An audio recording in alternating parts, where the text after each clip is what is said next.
gens, je suis Emma de l'Instagram From des Coutures et je vous retrouve aujourd'hui, toujours pas un podcast, non je suis désolée, pour une petite vidéo pour vous présenter tous mes petits ustensiles, tous mes petits gadgets de couture. Il y en a qui sont vraiment essentiels pour moi et d'autres où c'est juste parce que je sais pas pourquoi je les ai. C'est une bonne question. Franchement, ce que je vais vous présenter, c'est des trucs que j'utilise plus ou moins et c'est surtout des choses qui me font gagner énormément de temps. Je vais vous montrer un petit peu comment j'arrive à être un peu plus rapide, un peu plus efficace, à mon sens, bien évidemment. Alors avant de commencer, parce que les gens vont peut-être me poser 2-3 questions, qu'est-ce que je porte, tout ça. Ça, c'est quelque chose que je n'ai pas fait main. C'est un chemisier qui appartenait à ma maman, figurez-vous. Donc il a, oula, moult tasses d'années, hein. Je n'étais même pas née, je pense, quand elle l'a acheté. Que ma maman a gardé quelques vêtements qu'elle avait de sa jeunesse, et vous savez que la mode est un éternel recommencement. On retrouve vraiment la mode des volants, des fronces et tout ça, et puis voilà, les manches comme ça, avec un petit volant. Mes boucles d'oreilles aujourd'hui, ce sont des AliExpress, je sais pas si vous les verrez bien. Je vais commencer par vous montrer un petit peu le début. Pour moi, vraiment des indispensables en termes de couture, sans qui je ne pourrais plus vivre. C'est un peu excessif. Sans qui je ne pourrais plus coudre, en tout cas, c'est déjà ça. Mais cutter rotatif. Moi, je suis un peu la team boulet. J'ai eu l'info beaucoup trop tard, mais ne faites pas comme moi. N'achetez pas vos cutters rotatifs en mercerie ou en magasin, ça ne sert à rien. Allez plutôt au rayon moquette de chez vos fournisseurs officiels de bricolage, donc Leroy Merlin, Castorama, tout ça. Virginie, elle en a parlé. Ami aussi, elle en a parlé. C'est exactement la même chose, sauf qu'il coûte beaucoup moins cher. Donc ici, vous avez un Clover qui a un diamètre beaucoup plus gros. Et par la suite, j'ai racheté un plus petit de 28 mm. J'ai acheté dans mon Mondial Tissu. Et les lames, il faut les changer assez souvent. Les lames, je les ai commandées sur Amazon la dernière fois. Puisque j'ai trouvé pas dans mon magasin et ça m'a saoulée. Et en fait, quand je trouve pas un truc que je commande sur Amazon, c'est tellement plus simple. Les cutters rotatifs ne sont pas seuls, n'allez pas les utiliser comme ça, hein, bien sûr. À utiliser toujours avec une planche de découpe. Je vous montre la plus petite que j'ai, j'en ai une qui est beaucoup plus grosse. C'est des planches dites auto-cicatrisantes. Après, honnêtement, celle-là, c'est ma plus ancienne, elle doit avoir 5 ans. Alors ça, je trouve qu'il y a un gain de temps extraordinaire. Et en plus, maintenant, je coupe aussi le papier avec mes cutters rotatifs. Je n'utilise plus du tout mes ciseaux de couture, ils ne me servent plus à rien. Le diamètre le plus gros, il me sert surtout à couper les grosses épaisseurs, les tissus plus difficiles, plus rigides, et la petite roulette quand je veux plus de détails et sur les tissus plus fins. Un autre des petits, c'est pas des gadgets, je sais pas comment dire, des petits ustensiles qui me servent énormément. Moi, c'est des feutres, alors des feutres n'importe lesquels, en fait, on s'en fout, qui sont lavables à l'eau. Donc les feutres, vous savez, pour colorier quoi, les feutres des enfants, tout simplement. Moi, toutes mes marques pour mes tissus, tous les repères et tout ça, et j'ai jamais eu de soucis de feutre qui ne s'en allait pas sur mes tissus. Après, j'ai jamais essayé sur des tissus clairs parce que je ne coupe pas souvent des tissus clairs, vu que c'est souvent des tissus bariolés. J'avais acheté le système là, vous savez, c'est de la craie qui se dépose sur une petite roulette là, de chez Prime. Je l'ai acheté, mais alors moi, je n'aime pas du tout ce système-là parce que je trouve que la craie, ça marque pas tout le temps et en plus, ça tient pas sur le tissu et ça me saoule en fait. Et le stylo friction, vu que je repasse beaucoup, c'est de l'encre qui disparaît à la chaleur en fait, tout simplement. Je trouve que ça marque, enfin je sais pas, je me suis jamais faite au système-là, je suis restée sur les feutres forever. Dans la catégorie des choses que je n'utilise jamais, mais qui sont quand même utiles parce qu'on, voilà, des fois que... Ça, c'est pour fabriquer des biais. En fait, il y a différents gabarits pour faire des biais plus ou moins larges. Sur AliExpress, il y en a plein, pas cher, de différentes tailles et tout ça. J'utilise vraiment pas souvent puisque je fais jamais de biais et je pose très rarement du biais pour finir mes vêtements, en fait. Faudrait peut-être que je m'y mette, mais du coup, voilà. J'ai ça si jamais il faut que je fasse du biais. Ensuite, un truc trop mignon. Est-ce que vous devinez ce que c'est? C'est pas trop choupi, sérieusement? Regardez. J'adore.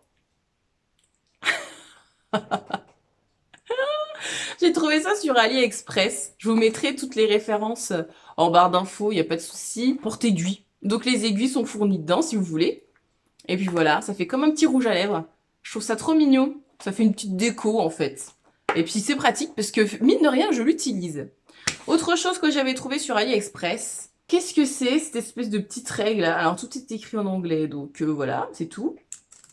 C'est une réglette qui permet de garder toujours le même espacement, par exemple pour mettre des boutons, vous voyez. Je sais qu'il existe un autre système en métal vendu chez Rascol qui est beaucoup plus pratique que ça parce que du coup ça marque plusieurs boutons. Mais pour l'instant j'utilise ça. C'est toujours utile. En tout cas, moi j'en ai trouvé l'utilité. Il y a cette petite chose ici que je pense que beaucoup d'entre vous ont. C'est tout simplement une réglette pour les ourlets. Donc vous avez 1 cm, 1,5, 3 cm, 2 cm, 4 cm et 6 cm. Mais le souci, c'est que vu que c'est en métal et que souvent, moi pour marquer mes plis, enfin mes ourlets, j'utilise la centrale vapeur, c'est conducteur de chaleur. Donc attention quand vous manipulez la chose à ne pas que ceci reste en contact avec votre fer à repasser parce que ça devient très très chaud. Franchement, est-ce que ça vaut le coup d'acheter ça? Je le ferai peut-être dans un carton, en fait, tout simplement. Le gros copier dans du carton pour pouvoir avoir le souci en moins de la conduction de chaleur parce que c'est très chiant. Une autre petite chose, oh, il est abîmé en plus. Pour sortir les angles, c'était pour éviter d'utiliser mes ciseaux et puis en fait éviter d'abîmer vos vêtements, surtout les tissus fins. C'est en plastique, mais c'est assez fragile. Moi j'ai le bout qui est déjà un petit peu abîmé. Bon, j'ai dû y aller comme une barbare. C'est aussi de ma faute. Hein. Voilà, c'est des trucs qui sont complètement basiques en plastoc. Ça se trouve facilement. Soit vous allez dans une boutique physique, soit vous la commandez sur internet. Aussi, ce qui me fait gagner beaucoup de temps, il faut savoir que je n'épingle plus mes vêtements. Parce que ça me saoulait, ça abîmait mes vêtements, ça me faisait perdre du temps. Vous savez que j'ai vraiment un souci, je sais pas pourquoi. Il faut toujours que j'aille vite, il faut toujours que j'aille vite, me demandez pas, c'est comme ça. Et donc en fait, j'ai acheté, je sais pas que vous verrez bien, ces petites rondelles en métal qui ont un petit poids, elles sont quand même assez lourdes. C'est des petits poids, voilà. J'en ai tout un que je mets là-dedans, voilà. Tout un pot rempli. Ça c'est lourd, hein, faut pas croire. Certaines Instagrammeuses, je voyais qu'elles avaient ça, je me disais mais c'est pas possible, où est-ce qu'elles trouvent ça? Toujours pareil, on n'y pense pas assez pour la couture. Pensez à vos magasins de bricolage, au rayon quincaillerie en fait. Je sais plus comment ils appellent ça, je crois qu'ils appellent ça juste rondelle en métal, vous voyez, c'est très simple. Et vous avez différents gabarits. C'était un investissement de départ, je sais plus combien j'ai payé ça, entre 10 et 15 euros je crois, ou 15-20 euros. Vous verrez, mais alors ça, c'est à vie quoi. Donc je trouve que c'est quand même pas mal. Autre chose, pendant que je suis dans mes petits pots, en parlant d'aiguilles que je n'utilise pas forcément, j'ai des petites pinces comme ça, que beaucoup ont aussi, hyper pratiques, que j'avais achetées sur internet, Amazon, AliExpress, je ne sais plus. Mais alors ça c'est pareil, hein, franchement, vous en trouvez partout, partout, partout. En tout cas sur internet, c'est quelque chose que vous allez trouver extrêmement facilement. C'est tellement pratique ces petites pinces, sur tout ce qui est tissu épais. Quand je veux coudre à la surjeteuse, je n'utilise pas d'aiguille parce que ça va trop vite à ce qu'une aiguille passe sous le couteau. J'utilise ces petites pinces, ces petites pinces comme ça. En autre petite chose que j'ai trouvée sur AliExpress et que j'adore, c'est un coupe-fil. Alors attention, c'est extrêmement aiguisé cette histoire. Hein. C'est extrêmement pointu, ça coupe très très bien. Je l'ai toujours à portée de main quand je couds parce que je trouve que c'est beaucoup plus précis et c'est beaucoup plus maniable qu'un ciseau. Et ça sert uniquement à couper les fils ou enfin de cousettes, surtout au niveau de la surjeteuse. Puisque maintenant, je vous laisserai voir ma dernière vidéo. J'ai un coupe-fil automatique sur ma machine à coudre. Inutile de vous dire que c'est une option qui est extraordinaire. Ensuite, chez Rascol, alors là, j'ai fait mon mouton puisque j'ai vu tellement d'Instagrammeuses l'utiliser que je me suis dit « Oh, il me le faut, c'est génial et tout, c'est trop pratique. » C'est un cutter à boutonnière. Donc c'est un cutter qui est extrêmement aiguisé, hein. Croyez-moi, ça coupe très très bien, qui sert à ouvrir les boutonnières.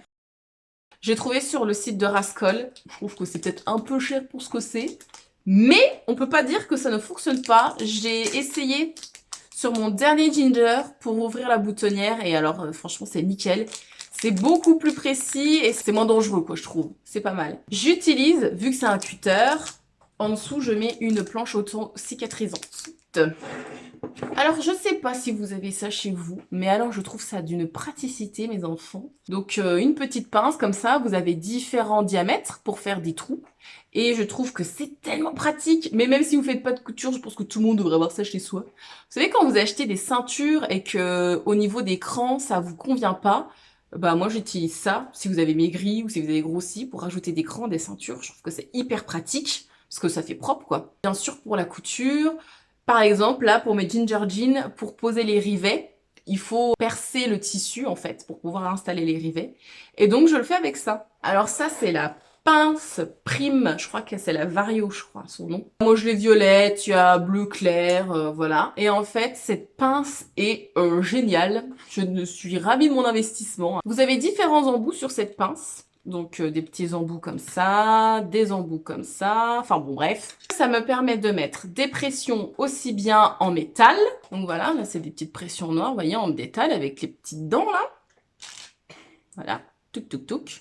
Donc ça vous permet aussi bien de mettre ça que de mettre celle en plastique, si vous changez l'embout. Je la réoriente aussi pour faire, pour poser d'autres choses. Mes rivets de jean, je les pose aussi avec ma pince, là. Mais le souci de cette pince, son grand défaut, vous voyez ici, si vous voulez mettre un tissu, vous êtes assez limité en termes d'espace. Il y a peut-être des pinces qui sont mieux pensées que celle-ci. Celle-là, elle est vraiment pratique. Et celle-là, vous la trouvez pareil à Mondial Tissu, tout ça dans les magasins et sur Internet, chez les revendeurs.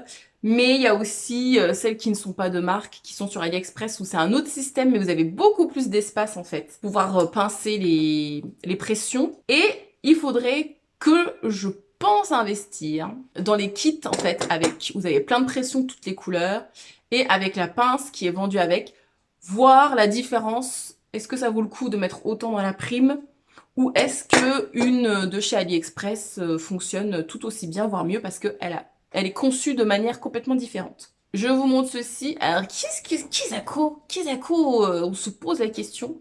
Alors ça, je sais pas si c'est dans toutes les machines à coudre que c'est fourni. Je ne pense pas.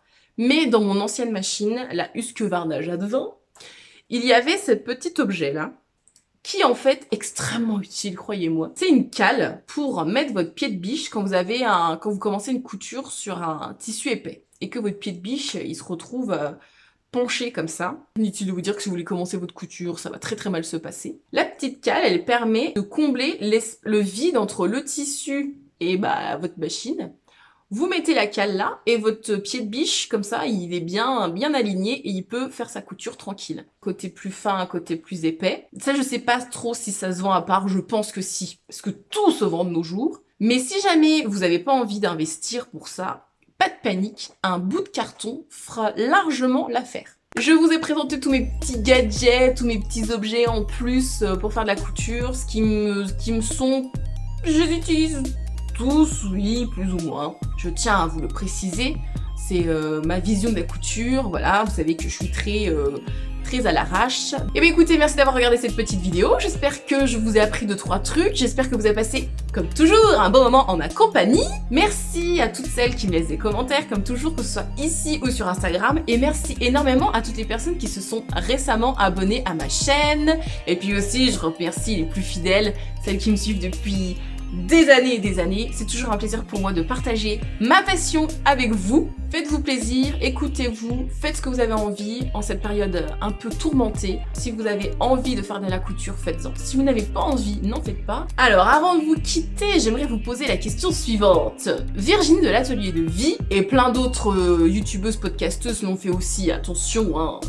On n'invente rien comme toujours, vous a présenté son atelier, elle fait un petit tour de l'atelier. Est-ce que c'est quelque chose qui vous intéresserait en sachant que je n'ai pas d'atelier, je couds dans le salon. Voilà, j'ai pas de pièces à moi, mais éventuellement pour toutes celles qui n'ont pas de pièces dédiées, est-ce que ça vous intéresserait de voir comment moi j'arrive à m'organiser? N'hésitez pas à me le dire en commentaire si jamais ça vous intéresserait et je le ferai avec plaisir évidemment, comme toujours. Je vous laisse là-dessus, je vais continuer ma couture puisque j'ai un podcast aussi à filmer à la fin de la semaine pour vous présenter Mystère Boule de Gomme, plusieurs vêtements évidemment. Écoutez, je vous souhaite une bonne continuation sur ce que vous faites comme toujours et je vous dis à bientôt sur ma chaîne. Allez, tchuss!